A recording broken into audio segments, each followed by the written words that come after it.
Hi, I'm Tom, welcome to the next Forged Motorsport video. So today we've got in this Clio MkIII RS, it's a 197 model. A few little things you already do for it, intake hoses, brake lines, etc.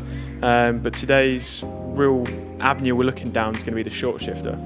So the gearboxes on these as they come from the factory have got a pretty long throw on them. So what we're going to do is we're going to use our previous experience of making short shifters for different hot hatches in the market, and we're going to create an adjustable one for this. So the idea is it's going to be you're keeping your gearbox linkage actually where it is. You don't have to take anything off of the vehicle, which is one of the biggest difficulties when you're looking at other competitors across this field.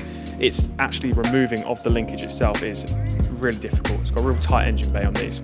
So what we're going to do instead is got a clamping short shifter, goes round the stock shifting mechanism, clamp onto it. You can then just readjust that ball pin in order to make sure everything's running as smooth as possible, even with these shortened distances for each shift.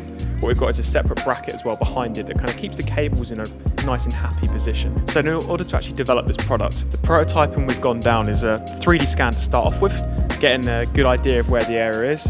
From this, I was able to CAD up an item that we could then 3D print. 3D print made a huge difference to this product, as what it meant is we could really get an idea of how it's going to fit around that stock linkage.